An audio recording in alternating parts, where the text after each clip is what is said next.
Well, it's your boy, the Cosmic Squid, along with the lovely Jenny Dracaris.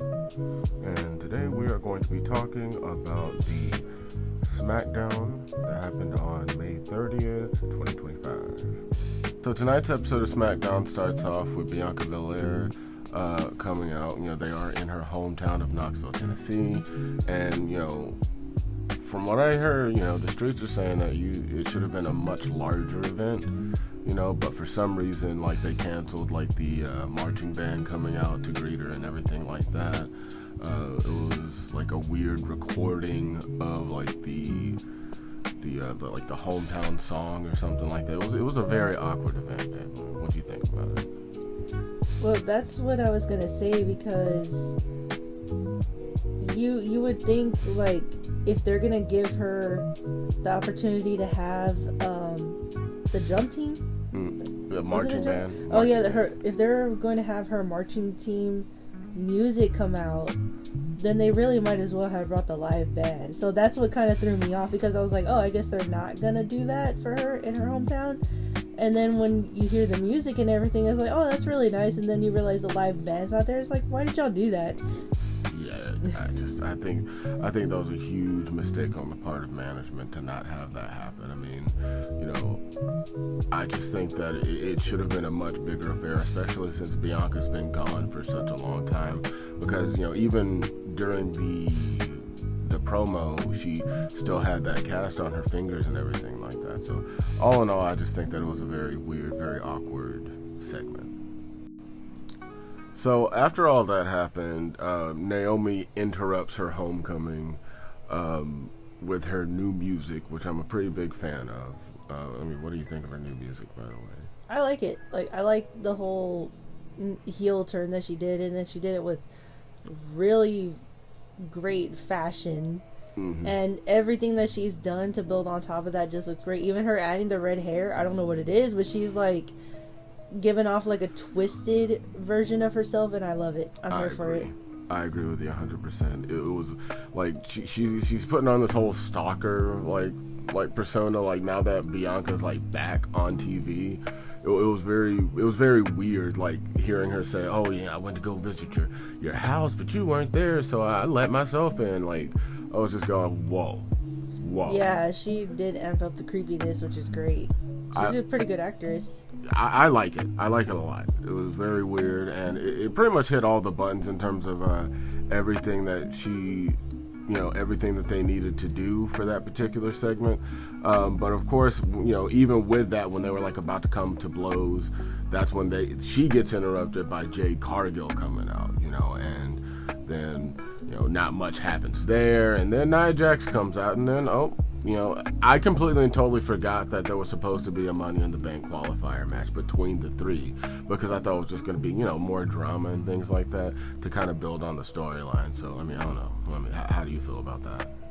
About Nia Jax coming out, or all of them? Just about the storyline in general, really. Like, Bianca being torn between her friends and all this, that, or what have you. I mean, it's kind of hard to invest yourself in a storyline like that, because you know how close they are in real life. So I understand, like, that's not like, okay, like, you're supposed to differentiate the wrestler from their characters, which is fine. But what I'm saying is, like, it immediately takes me out of it, because I'm like, oh, they're besties, you know. I can't really believe that they're mad at each other, or they're not, like, already. They dress alike most of the time, too. That's another thing. So I'm like, okay. So, yeah, to answer that question, I'm not really invested into that. But I just enjoy seeing them all together in the ring, because they're all great. Like, they're great wrestlers. They're great performers. They're funny. You know, when they do start talking, like, mess to each other, it is funny. But as far as, like, buying into the whole situation, no, not really. Well, I mean, I guess I can understand that. Like, it's very hard to get invested when you know, like, you know, kayfabe isn't really a thing anymore. But yeah, at the same time, I think that it's that closeness that actually kind of makes the storyline just like a little bit better. You know, like Naomi bringing Bianca Belair's mom into it, saying it'd be real sad if you both ended up in a wheelchair. Oh yeah, see, that was funny. That was dirty. That was dirty. they're having dinner together. Oh no, absolutely. They're like, hey, what do you want to go eat after the show? That's 200%.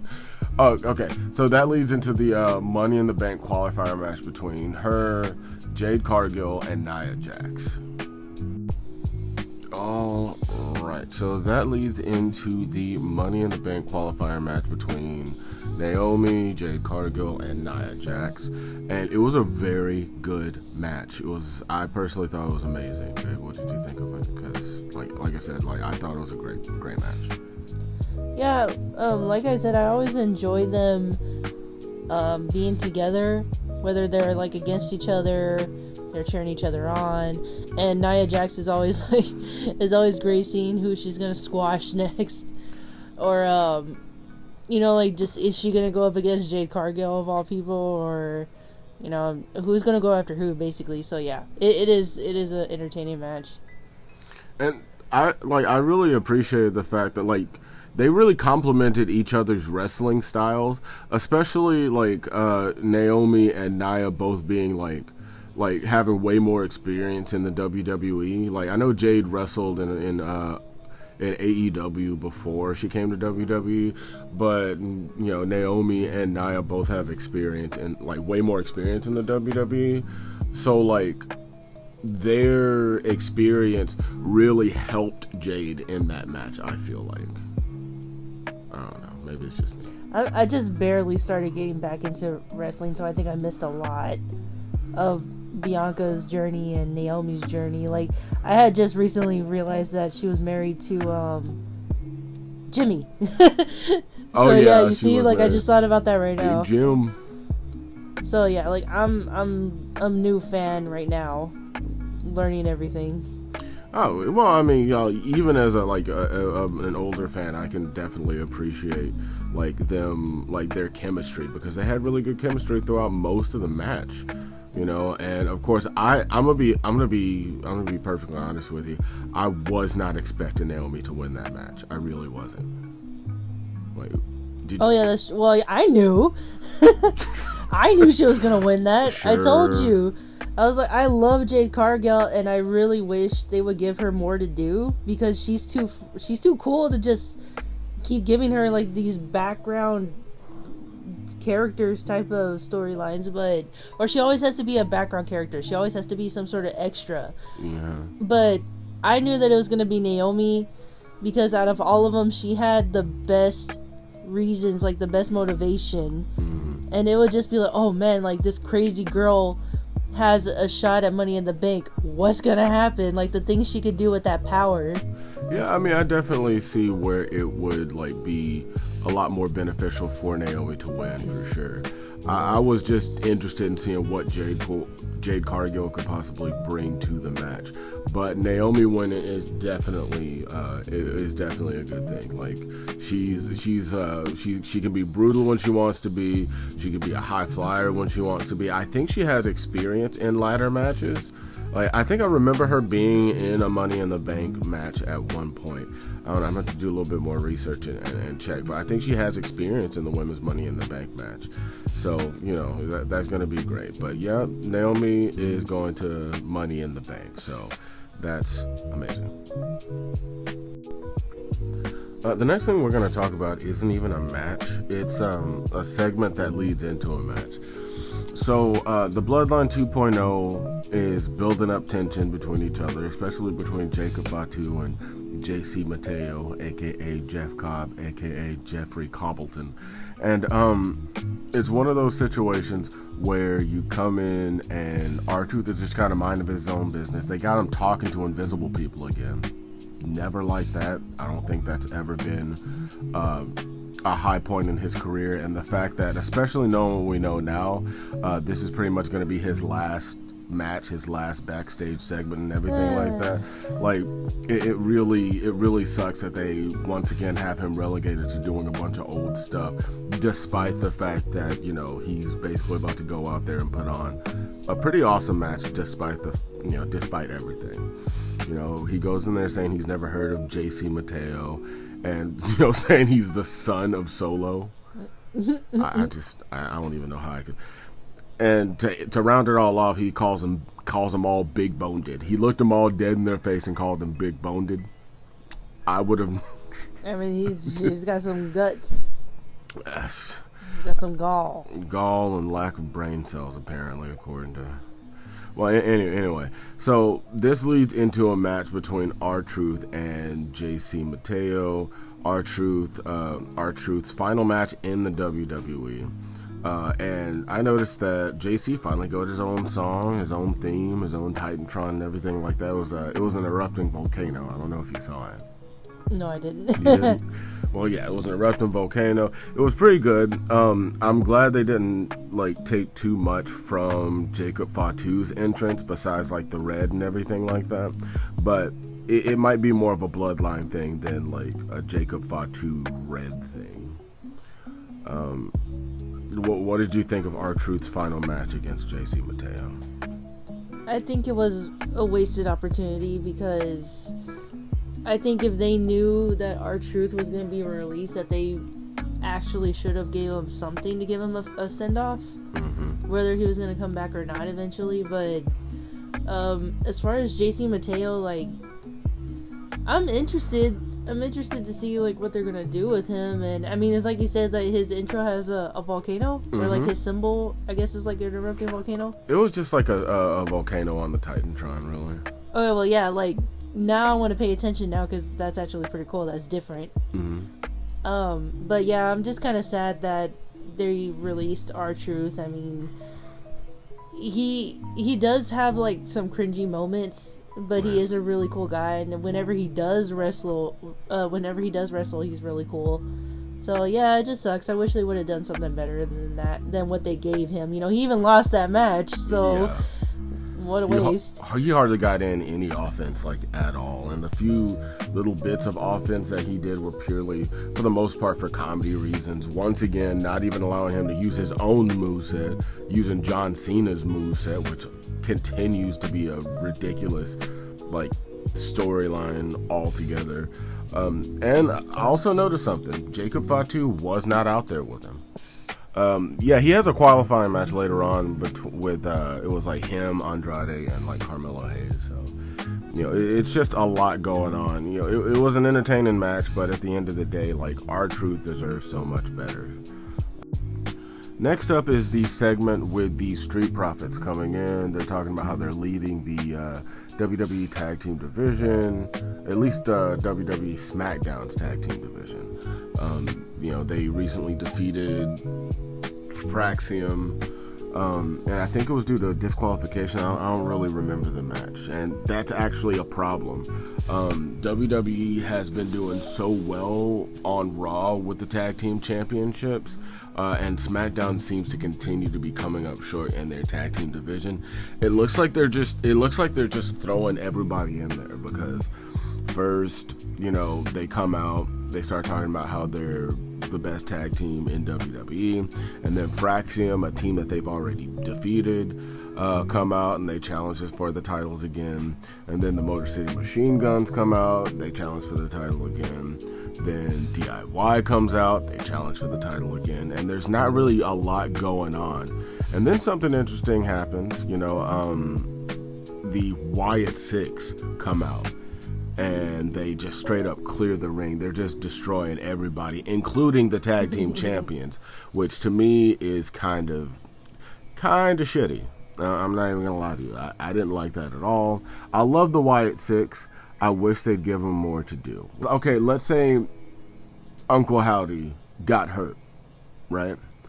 Uncle Howdy got hurt. You still have all these other wrestlers that are extremely capable of wrestling still there. So there's no need for all of the Wyatt Six to be off of TV all the time if one person is hurt.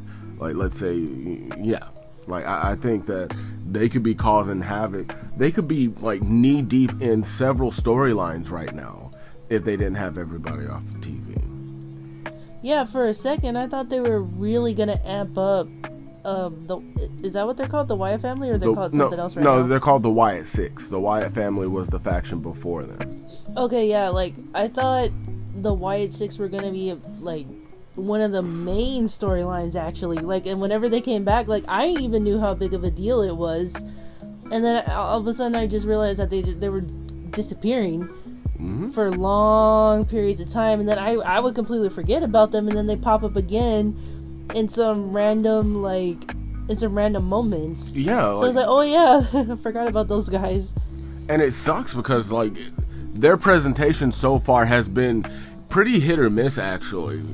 It started off as a pretty big deal. Like the vignettes that they were doing were very deep, very emotional, and like had some pretty deep cuts, like with, you know, Bo Dallas talking about his brother, Eric Rowan talking about not only Bray Wyatt but also Luke Harper, because he was the tag team champions with Luke Harper for a very long time. Even had a branch off of a different tag team called the Bludgeon Brothers. And they were making them go after other wrestlers.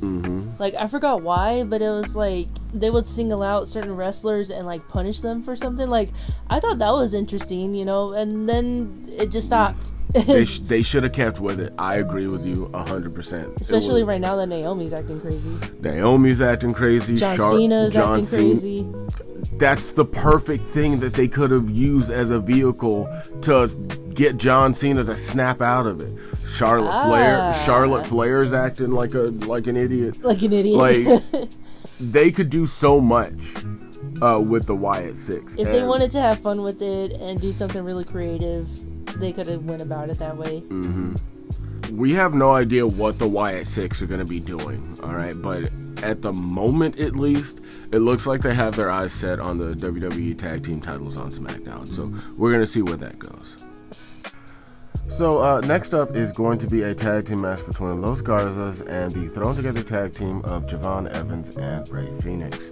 Now, Los Garzas have a little bit of tension coming into the ring. Of course, Berto and Santos Escobar kind of got into it a little bit prior to this SmackDown.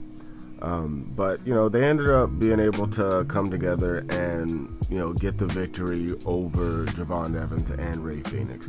That was a great match, you know, high-flying match. Not me personally, this is my first time seeing Javon Evans in action. And, of course, Ethan Page was on commentary providing several distractions for Javon Evans.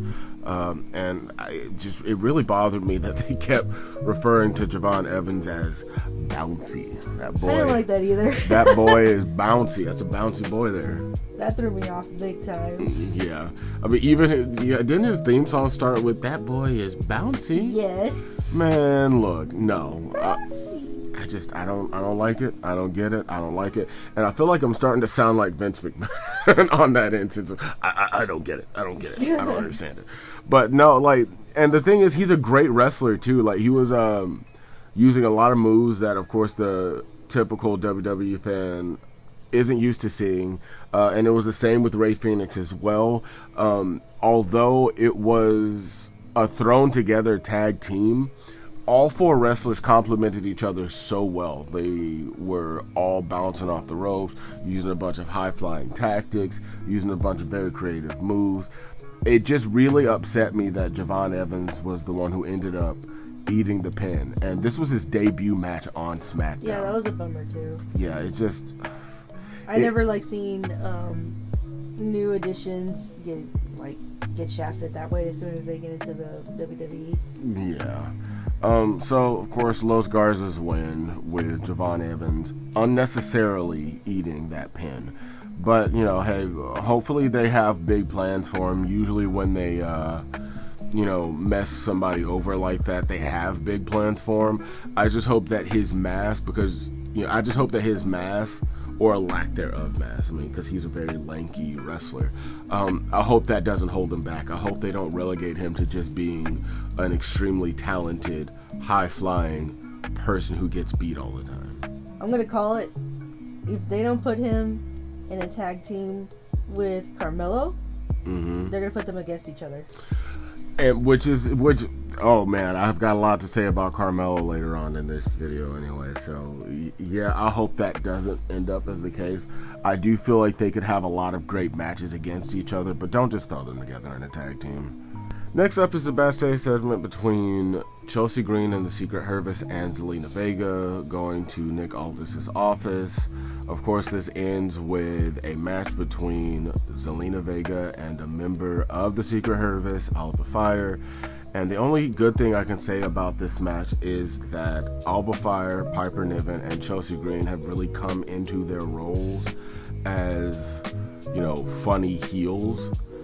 I think that this should lead to a women's tag team title run, but at the same time, this is a rivalry that's been going on for way too long. She definitely needs a storyline that she could sink her teeth into, and she's been okay, so this is before you started watching wrestling again. She and Andrade actually used to be a not so much as a tag team, but kind of like a manager wrestler thing. Now, of course, Zelina Vega's really established herself as being a pro wrestler, so I would hate for her to have to go back to being a valet, but at the same time, she definitely needs some edge, and I think her becoming a heel would do that for her, because she's getting no crowd reaction at all. Oh my God, you're right. She's getting no crowd reaction, and that hurts my soul a little bit, because like I said, she's been with the WWE for a while, and to still not be able to draw any kind of crowd reaction, that's a very bad sign, especially at a time where WWE is releasing talent like every which way. Everybody. Mm-hmm. But yeah, it's because she doesn't do anything that's her own thing. Mm-hmm. That's the problem. Is she has the talent, she has the potential, but either somebody's not pushing her to do something different, or she just wants to hold on to this whole thing she has with Rey Mysterio, which is it's fine until it's okay, she's doing the 619 again, she's doing the 619 again, she's doing this move again, she's doing this move again. And not good 619s either. Oh my God, yeah. The match was fine between her and Alba Fire, but we already knew that it was going to lead to her winning against Alba Fire, so we're going to see where that leads to. So for everything that we had to say that was kind of negative about Zelina Vega's match against Alba Fire, it's the opposite for the vignette for Julia, actually. So basically, the vignette for Julia, she recently qualified for the Women's Money in the Bank match, beating not only Zelina Vega, but also Charlotte Flair, which is a big deal, and no matter how you feel about Charlotte Flair, it is a big deal. Basically, that led to yet another segment between Julia and Zelina Vega, where she's eyeing up that United States title. Now, this could be one of those situations where Julia wins the United States title, and it's one of the fastest call-ups into one of the fastest title exchanges in WWE history from what I've seen.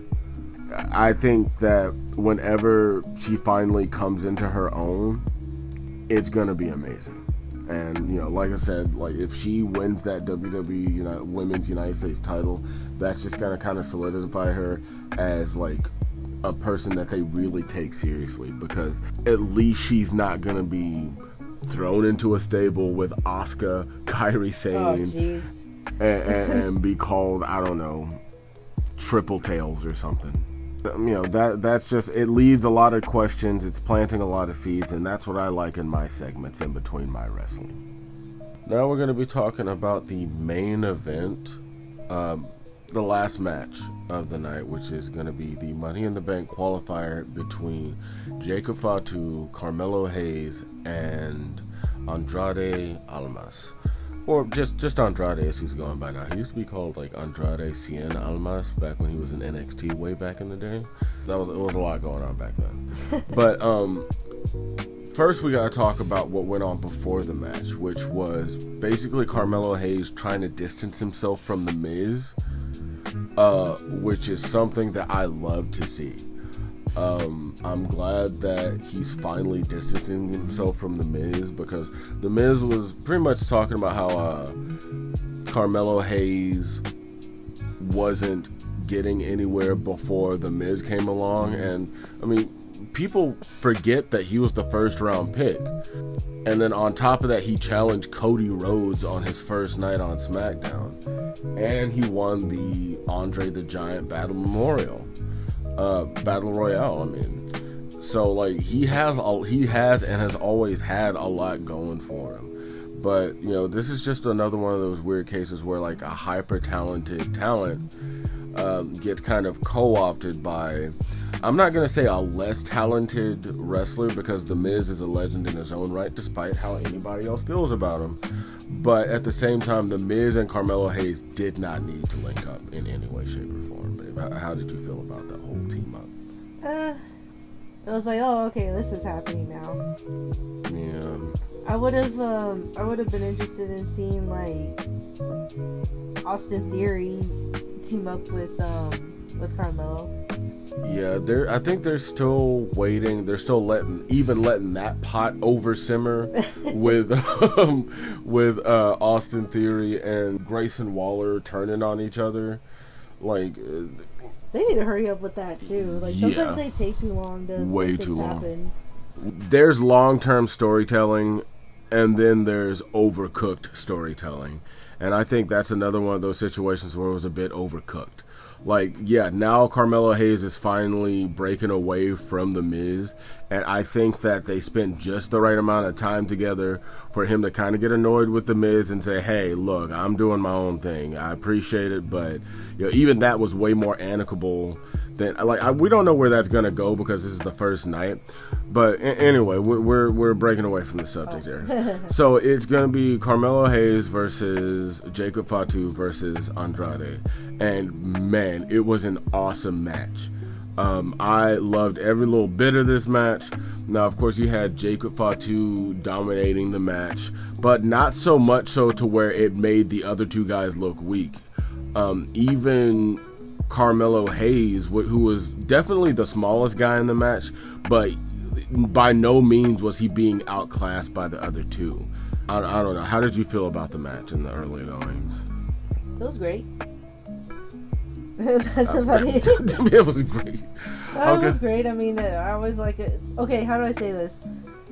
Everything that you were saying, like, they were all, kind of equally matched, and it was a different mix of people. Different styles. Yeah, that's good enough for me. So then, like, mid-match, Jacob Fatu takes out The Miz after several attempts at a distraction. Like, he straight up sent The Miz packing by, putting his head through the barricade with his giant hindquarters. And then, of course, the match continues on and everything like that. And who comes out to the ring? Solo and JC come out to the ring, leading to even more friction between the three, because not Solo. Jacob didn't want them. He didn't even want them out there, and of course after that, that leads to Jacob getting distracted after landing that big moonsault, and Carmelo Hayes hitting a code breaker. I forgot what he calls it. But I think he calls it the first 48, leading to Jacob Fatu getting knocked out of the ring. And then Andrade knocks out Carmelo Hayes and, of course, pins him. It's a bad day to be a black wrestling fan. That's all I'm saying. Now, Andrade is going to Money in the Bank. He has had awesome ladder matches in the past. So I'm really looking forward to seeing what he does in Money in the Bank so far. I mean, the card so far for Money in the Bank on both men and women's sides looking stacked. Oh, yeah, it does. Yeah, it was one of those things where, like, I'm just torn, But like I said, a lot of seeds being planted with this match alone. Like Jacob Fatu finally splitting from the Bloodline 2.0. You got The Miz and Carmelo Hayes finally about to break up. And of course, Andrade finally seeing his stock rise back up in the company, which is always good. And it's also a very positive thing that he's not in the fray with Rey Mysterio and the rest of them. So that's just also very good. Just all in all, this match ticked so many boxes for me. I mean, what about you, Ben? That was great. Come on now. No, I'm excited that Andrade is in the running for Money in the Bank. So yeah, that's about it. I mean, if that's what it led up to, then I'm excited that Andrade was it. That's something new to me. Yeah. The thing is, I don't see him winning Money in the Bank, but I've been surprised before. Like, it's not gonna be him. I'm sorry. Just shooting down my hopes and dreams, but I get it. So that was the main event. Of course, that's not the last thing that went on in on tonight's episode of SmackDown. Of course, that leads into the final segment.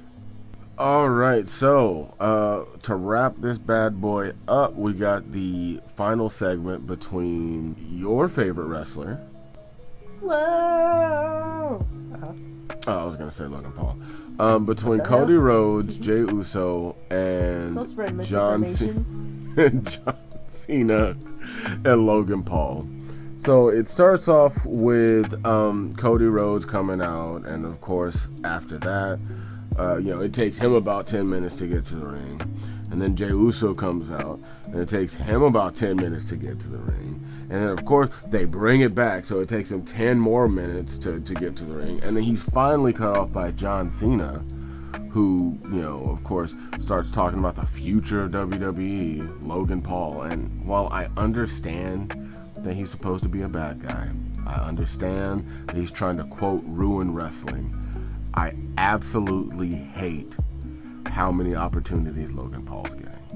Well, I mean, I hate him as a person. I mean, I can go into a whole spiel about what I really think about Logan Paul, but him as a wrestler is just like, I feel like I've just gotten used to the fact that he is a vehicle for everybody to kind of hate immediately because of what he stands for. And he's played into it very well, and he's like leaned into it very well. Also true. So the only thing that and I'm talking about him as a wrestler, okay, that the fact that he knows how to piss people off and he knows how to draw off of that, I have to give him credit. But no, I do not think that he deserves any titles whatsoever. But he is as good as a tool, basically. Well, he's definitely a tool. Yeah. But yeah, it was a whole segment. Of course, John Cena was talking about how Logan Paul is basically gonna be the future champ. He's talking about how he's gonna be the last champ, and he's basically gonna be ruining wrestling. I mean, which I get. Like this segment was boring to me. I know it featured a lot of really big players in the current landscape of WWE, but I wasn't invested. I mean, we all know Logan Paul's not going to win the championship. We all know that Jey Uso and Cody Rhodes, and you can mark my words on this, are going to win against Logan Paul and John Cena. Or are they? They're going to win against Logan Paul and John Cena. So, I don't know, this whole back and forth seems kind of pointless. I understand that John Cena's supposed to be doing this whole farewell tour and everything like that, but I'm just not invested in this particular storyline. They did not need Logan Paul for this. Hell, they didn't even need Jey Uso for this. Keep the Raw World Heavyweight Champion on Raw to do his own thing. This is exactly what Gunther was talking about. Hashtag Gunther was right. About him being so preoccupied with everything else that he's making the World Heavyweight Championship suffer. This is exactly what Drew McIntyre was talking about. Hashtag Drew McIntyre was right. With when Seth Rollins had the championship and did the exact same thing, focusing on everything except making that championship matter. They're going down the exact same path through it's a lot of different pathways that all lead to the same road, and it makes me upset. Look, I see where you're coming from, but anything that involves Jey Uso and Cody Rhodes, I'm gonna watch it. Look, I'm a simple Jenny. The best thing about that segment was Cody talking about Logan Paul polishing John's Peacemaker. That's the only. That was the only good part about that segment. Of course, that leads to a brawl between the four. Cody and Jay getting the upper hand and ending with Cody and Joey both holding up both heavyweight titles. I get that it's a great picture. I don't see the point of it. I don't see the point. They're on SmackDown right now. They're on SmackDown. Jay needs to be his behind over on Raw, doing what he can for the World Heavyweight Championship. Instead, he's going around gallivanting with fucking John Cena. I see, I'm cussing. See, that's how much it makes me upset. He's going around gallivanting with Cody Rhodes, you know, getting involved with John Cena and Logan Paul, a man who needs as little air as possible, as little airtime as possible. And it's just, I don't know. The ending to this felt lukewarm for me at best, ice cold for me at worst, and it should have ended with Jacob Fatu crashing out about Solo and JC costing him the Money in the Bank qualifier. That's what it should have ended on. But once again, I'm not a WWE head writer, so whatever. I guess they just know what's best for us. How would you describe that entire episode as a whole, then? 3 out of 5. 3 out of 5? 3 out of 5. Yep. Let's say it was like a 4 out of 5. Well, you're a lot better. You're a lot. 4 out of 10. Sorry. 4 out of 10. Oh, okay. Sure. You're harsh. You're a harsher critique than I am. Okay. Well, yeah. So we're pretty much on the same wavelength with that. It was an episode that planted a lot of seeds. Like I said, that's what I like in my wrestling. But there was a lot of unnecessary stuff on it. A lot of unnecessary stuff, at least in my personal opinion. But anyway, so this has been your boy, the Cosmic Squid, and the lovely Jenny Dracarys. And this has been our review for Smackdown. Don't forget to like, comment, share, and subscribe to our channel for more, and we will see you soon.